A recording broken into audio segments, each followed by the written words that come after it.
Ever feel like you're running a race with no finish line? Like no matter how hard you try, it's never quite good enough? If that sounds familiar, you might be caught in the perfectionism trap. Let's talk about why chasing this illusion isn't just tiring. It's actively holding you back from the life you want. So, what exactly is perfectionism? It's not the same as having high standards or striving for excellence. That's healthy ambition.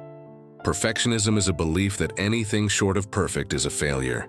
It's an all-or-nothing mindset where a single mistake can feel like a catastrophe. This isn't about healthy growth. It's about avoiding disapproval and judgment, often from our harshest critic, ourselves. The problem is, this mindset sets an impossible standard. Think about it. Does anything in nature, in art, or in human history ever achieve absolute, flawless perfection? No. It's an illusion, a concept we chase that doesn't exist in reality. When we're stuck in this cycle, the fear of making a mistake becomes paralyzing. This is one of the biggest ways perfectionism sabotages our growth. You might have a brilliant idea for a business, a book, or a new hobby, but you never start because you're terrified you won't do it perfectly. Procrastination becomes your best friend. You tell yourself, "I'll start when I have more time," or "when I know more."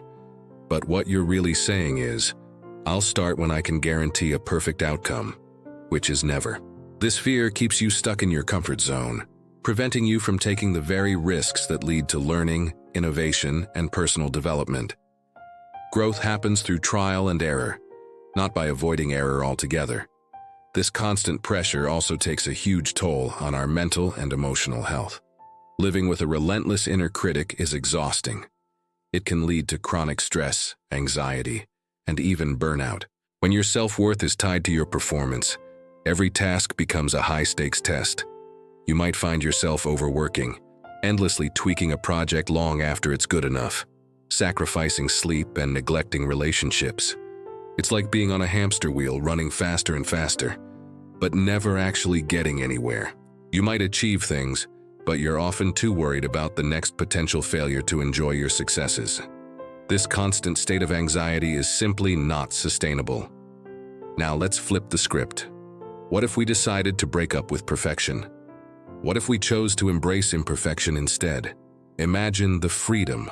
Suddenly, making a mistake isn't a disaster, it's a data point. It's information that helps you learn and improve. When you let go of the need to be flawless, you give yourself permission to be human. You can finally start that project you've been dreaming about, knowing that the first draft will be messy, and that's okay. You can try a new skill without the pressure of mastering it overnight. This is where real growth happens.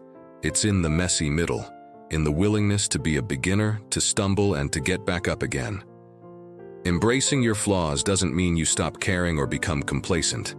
It means you shift your focus from achieving an impossible outcome to engaging in a meaningful process. It's about celebrating progress over perfection. Think of the Japanese art of kintsugi, where broken pottery is repaired with gold. The cracks aren't hidden, they're highlighted, becoming a beautiful part of the object's history. Our flaws and mistakes are like those golden cracks. They tell our story, show our resilience, and make us uniquely who we are. They add character and depth. When you allow yourself to be imperfect, you also become more authentic and relatable. People don't connect with perfection, they connect with vulnerability and realness. Sharing your struggles and your not-so-perfect moments builds genuine connections. It shows others that it's okay for them to be imperfect too. This creates a supportive environment where everyone feels safer to take risks, share ideas, and grow together. Perfectionism isolates us, but embracing our shared humanity brings us closer. So, how do we start? It begins with self-compassion. The next time you make a mistake, instead of berating yourself, try treating yourself with the same kindness you'd offer a friend. Acknowledge the effort you put in. Reframe the mistake as a learning opportunity. What can you take away from this experience? Secondly, focus on good enough. Not every task requires a 110% of your energy. Learn to distinguish between tasks that need your full effort and those that just need to get done. Finishing a project at 80% and moving on is often far more productive than getting stuck trying to push it to a mythical 100%. Another powerful tool is to set process-oriented goals instead of outcome-oriented ones. Instead of saying, "I will write a perfect chapter," try, "I will write for 30 minutes today." This shifts the focus from the result, which you can't fully control, to the action, which you can. It makes the task less intimidating and builds momentum. Celebrate the small wins along the way. Celebrate the act of showing up and trying. Let's be clear, letting go of perfectionism is a journey, not a destination. There will be days when that old critical voice creeps back in. That's normal. The goal isn't to perfectly overcome perfectionism. That would be ironic, wouldn't it? The goal is to notice when it's happening and gently guide yourself back to a more compassionate and realistic mindset.